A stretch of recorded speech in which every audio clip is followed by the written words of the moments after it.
لہذا قلوب کی مضبوطی دور کرنے اور ذہن کی بندش کھولنے کے لیے مدرسہ خانہ کے 3 طلباء کو جو دعوت دیتا ہوں جو عشق رسول میں گوتا لگا کر اس طرح گنگنائے کہ ہر ایک محفل عشق نبی لب پر ناتے پاک کا نغمہ کل بھی تھا اور آج بھی ہے، لب پر ناتے پاک کا نغمہ کل بھی تھا اور آج بھی ہے، میرے نبی سے میرا رشتہ کل بھی تھا اور آج بھی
السلام علیکم ورحمۃ اللہ وبرکاتہ۔ وعلیکم السلام ورحمۃ اللہ وبرکاتہ۔ خیریت سے ہے بھائی؟ 3 دن سے آپ ہمارے ساتھ بیٹھنے بھی نہیں آئے اور آپ کے چہرے پر تو تھکن کے آثار بھی بہت ہے، کوئی ٹینشن ہے کیا؟ بھائی کیا بتاؤں، زندگی عذاب بن گئی ہے، ایک ایک گھڑی بڑی مشکل سے گزر رہی ہے۔ ایسا کیا ہوا بھائی؟ آپ کے ایسے بول سے میری دل کی دھڑکنیں بڑھ گئی، ہاتھ کپکانے لگے۔ آپ پر ایسی کون سی آفت آ پڑی کہ آپ کی زندگی عذاب بن گئی؟ اصل میں بات یہ ہے کہ 3 دن سے والدہ کی طبیعت بہت خراب ہے اور بیوی تو میری ماں کو دیکھنا بھی نہیں چاہتی اور میں گھر میں نوکر بن کر رہ گیا ہوں۔ سارے کام مجھے ہی کرنے پڑتے ہیں، ان کو دوا پلانا، ان کو کھانا کھلانا، ان کے بستر کو صاف کرنا اور بچھانا، یہ سارے کام مجھے ہی کرنے پڑتے ہیں۔ یار بہت تھک جاتا ہوں، کاروبار میں من نہیں لگتا۔ ماشاءاللہ، زبردست، پھر آپ تو بہت خوش نصیب ہے۔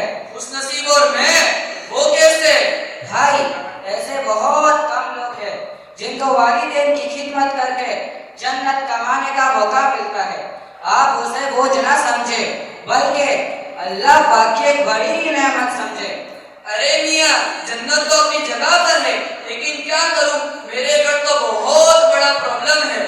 میری بیوی میرا مغز کھا رہی ہے کہ تیرے ماں باپ کی خدمت نہ میں کروں گی نہ تجھے کرنا ہے، ہم تو انہیں اولڈ ہاؤس یعنی وردھاشرم بھیج دیتے ہیں۔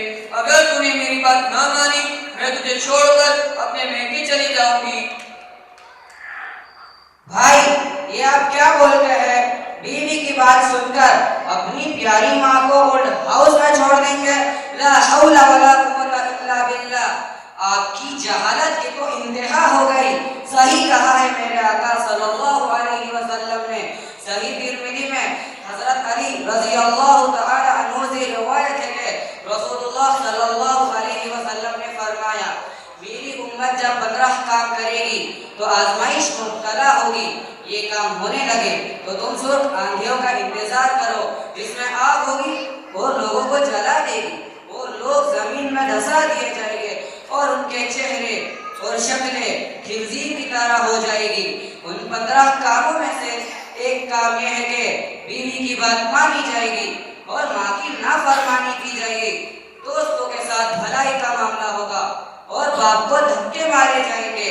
رہا مسئلہ ماں باپ کی خدمت کا، اگر بیوی خدمت کر رہی ہے تو بڑا احسان ہوگا، یقیناً اللہ تعالیٰ کی بارگاہ میں اجر پائے گی۔ لیکن اگر وہ خدمت نہیں کر رہی ہے تو آپ اسے مجبور نہیں کر سکتے۔ آپ کے لیے تو اپنے ماں کی خدمت کرنا تو فرض ہے، اس میں آپ اپنے وائف کی بات مان کر اپنی ماں کو اولڈ ہاؤس میں ڈالیں گے تو دنیا میں بھی آزمائش میں رہو گے اور آخرت میں بڑے خطرناک عذاب میں مبتلا رہو گے۔ جیسا کرو گے ویسا بھرو گے۔ کھوپڑی میں بات اتری کہ نہیں؟ ہاں بھائی، اب میں کیا کروں، اپنی اثر کو کون سے پتھر میں ماروں؟ بیوی کی غلامی کرتا ہوں تو ماں کو چھوڑنا پڑتا ہے اور ماں کی خدمت کرنے جاتا ہوں تو بیوی نے اپنے میکے کا سامان تیار کر رکھا ہے اور چولہے جیسا چہرہ بنا کر بڑی بڑی آنکھیں نکال رہی ہے۔ اب تو ہی بتا میں کون سے تالاب میں ڈوب مروں؟ میرا مغز تو بالکل نہیں چلتا ہے، اس پرابلم کا سولوشن کیا ہو سکتا ہے؟ میرا گھر تو جہنم نما بن چکا ہے، 24 گھنٹے جھگڑے کے علاوہ کچھ نہیں۔ اب تو دوست کیا بتاؤ، میرے مغز کی گولیاں کھانا شروع کر دی ہے۔ بھائی مسئلے کا حل تو بہت ہی آسان ہے، ٹینشن لینے کی ضرورت بالکل نہیں ہے۔ زندگی کے ہر مسئلے کا حل اللہ پاک نے شریعت میں رکھا ہے، بس تھوڑا ٹھنڈا دماغ رکھیے اور شریعت کی روشنی میں اپنے گھر کے نظام کو چلائیے۔ انشاءاللہ باری تعالیٰ آپ کے گھر کو جنت کا نمونہ بنائیں گے، بس تھوڑا بیلنس کر کے گھر کے نظام کو چلانا ہوگا۔ جی دوست، آپ نے بالکل صحیح کہا۔ اب مجھے بتاؤ شریعت ماں باپ کی خدمت کرنے کے بارے میں کیا کہتی ہے؟ بس میرا گھر جنت جیسا بن جائے اور ساس بہو پیار سے رہے اور مجھے کسی کے حقوق کے بارے میں حق تلفی نہ ہو۔ بالکل صحیح سمجھے آپ دوست، یہ ساری باتیں ہم ہمارے مدرسے کے ایک عالم دین کی زبان سے سنیں گے جو بہت ہی محنتی، دیندار اور با اخلاق ہے۔ آئیے مولانا محمد صاحب آپ ہمارے سامنے مختصراً ان باتوں پر روشنی ڈالیے کہ کہ شوہر اپنے والدہ اور بیوی کے درمیان بیلنس کیسے کرے اور ان کے حقوق ادا کرنے والا کیسے بنے۔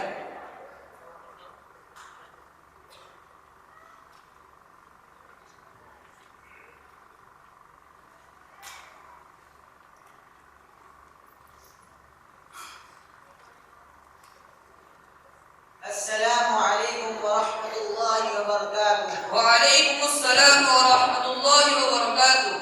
میرے دوستوں، اللہ تعالیٰ نے ہمیں جو مذہب اسلام دیا ہے وہ بہت پیارا مذہب ہے۔ مذہب اسلام نے ہمیں زندگی گزارنے کا بہترین طریقہ دیا ہے۔ زندگی کے ہر پہلو پر شریعت نے روشنی ڈالی ہے۔ میں مختصراً آپ کے سامنے کچھ باتیں شریعت کی روشنی میں پیش کرنا چاہتا ہوں کہ آج ہمارے سماج کا مزاج یہ بن چکا ہے کہ لڑکے کے ماں باپ چاہتے ہیں کہ داماد اپنے سسرال والوں کے ساتھ کچھ سلوک کرے نہیں، اور بیوی کی پوری کوشش یہ ہوتی ہے کہ میرا شوہر اپنے خاندان والوں کے ساتھ اچھا سلوک کرے نہیں، بس میرے ماں باپ کا منکر ہی رہ جائے۔ اب بیچارہ شوہر کرے تو کرے کیا؟ شریعت میں دونوں کے ماں باپ ایک دوسرے کے ماں باپ ہے اور دونوں کے حقوق کو ادا کرنا ضروری ہے۔ لڑکے کے ماں باپ کیوں نہ کہیں کہ یہ تو اپنے سسرال والوں کا ہو گیا، حالانکہ لڑکا تمہارا بھی تو حق ادا کر رہا ہے، تو تمہارے پیٹ میں کیوں درد ہوتا ہے کہ اپنے سسرال والوں کا غلام بن گیا؟ اسی طرح شوہر بیوی کا حق ادا کر رہا ہے اور اپنے ماں باپ کے ساتھ بھی بھلائی کرتا ہے، تو بعض عورتیں چاہتی ہیں کہ یہ اپنے ماں باپ اور رشتہ داروں سے بالکل کٹ جائے، بلکہ بعض عورتیں تو باقاعدہ پہرا لگا دیتی ہے اور اپنے شوہر کو ایسے قبضے میں کر لیتی ہے کہ اللہ کی بنا بیچارہ ماں باپ کی طرف تو دیکھ بھی نہیں سکتا، پہلے بیوی کی نظر کو دیکھے گا کہ کہاں ہے، اس کے بعد ماں باپ کی طرف دیکھنے کی ہمت کرے گا۔ یہ سب سے خطرناک بات ہے۔ ایسی عورتوں سے میں کہوں گا کہ جو بیٹا ماں باپ کا نافرمان بنا، اب اس کی بنا پر دنیا کے اندر بھی سزا پائے گا۔ اب اگر تمہارا شوہر سزا پائے گا تو تم اسے سزا سے بچا سکو گی، جب وہ مصیبت میں گرفتار ہوگا تو وہ مصیبت بیوی پر بھی آئے گی۔ عورتیں اگر چاہتی ہیں کہ ان کے گھروں میں خیر و برکت ہو تو اپنے شوہروں سے کہیں کہ وہ اپنے ماں باپ کا حق ادا کرے۔ بھائی بات سمجھ میں آئی؟ ماشاء اللہ مولانا صاحب، آپ نے تو کمال کر دیا۔ آپ نے تو ہمیں ایسی دل کو جھنجھوڑنے والی باتیں قرآن و حدیث کے روشنی میں بتائی کہ ایک شادی شدہ لڑکا اپنی والدہ اور بیوی کے ساتھ خوشگوار زندگی کیسے گزارے اور اس کا گھر جنت کا نمونہ کیسے بنے۔ باری تعالیٰ آپ کو بہترین بدلہ عطا فرمائے۔ اچھا مولانا صاحب، مجھے آپ کی مشغولی کا تو پتہ ہے کہ آپ ہمیشہ دین کی خدمت میں مصروف رہتے ہیں، لیکن آپ کو تھوڑی زحمت دے رہا ہوں۔ ایک شادی شدہ نوجوان اپنے بیوی کے حقوق کو ادا کرتے ہوئے اپنے والدہ کے ساتھ ادب و احترام اور خدمت کرے تو باری تعالیٰ نے اسے دنیا میں بھی نوازا ہو اور اچھی حالت میں دنیا سے گیا ہو۔ اس کے بارے میں پریکٹیکل کوئی واقعہ اپنی نظر سے گزرا ہو تو ضرور بتائیے، مجھے تو فائدہ ہوگا ہی، لیکن یہ میرے دوست جو گھریلو جھگڑوں سے پریشان رہتے ہیں ان کو اپنے والدہ کی خدمت کرنے کا شوق بھی ہوگا اور اپنی ذمہ داریوں کا احساس بھی ہوگا۔ ضرور عرض کیا، وقت تو بالکل نہیں ہے، لیکن آپ کی طلب کو دیکھ کر ایک واقعہ بتاتا ہوں۔ ڈاکٹر نور محمد جو پڑوس ملک کے بہت بڑے ڈاکٹر ہیں، ان کا آنکھوں دیکھا وہ واقعہ بتاتا ہوں کہ ماں باپ کی خدمت کے بدلے اللہ تعالیٰ نے کلمے والی موت نصیب فرمائی۔ ڈاکٹر نور محمد نے لکھا ہے کہ ایک پروفیسر کو زوردار ہارٹ اٹیک ہوا، بچنے کی کوئی امید نہ تھی، ہم تمام ڈاکٹر علاج میں مصروف تھے، قریب میں اس کی بوڑھی ماں بیٹھی ہوئی تھی۔ میں نے سنا کہ وہ چپکے اللہ سے دعا کر رہی تھی کہ اے اللہ، میں اپنے بیٹے سے راضی ہوں، تو بھی اس سے راضی ہو جا، لیکن حملہ بڑا سخت تھا، بچنے کی کوئی امید نہ تھی، مگر میں نے دیکھا کہ مریض نے زور سے کرنا پڑا اور مسکراتے ہوئے دنیا سے رخصت ہو گیا۔ دیکھ میرے بھائی، ایسے تو ہزاروں واقعات ہیں کہ ماں باپ کی خدمت کے بدلے اللہ تعالیٰ نے بندے کو دنیا میں بھی نوازا ہے اور آخرت میں جنت یقینی ہے انشاءاللہ۔ باری تعالیٰ ہم سب کو ماں باپ کی خدمت کرنے کی توفیق عطا فرمائے۔ میں نے تو آپ کے سامنے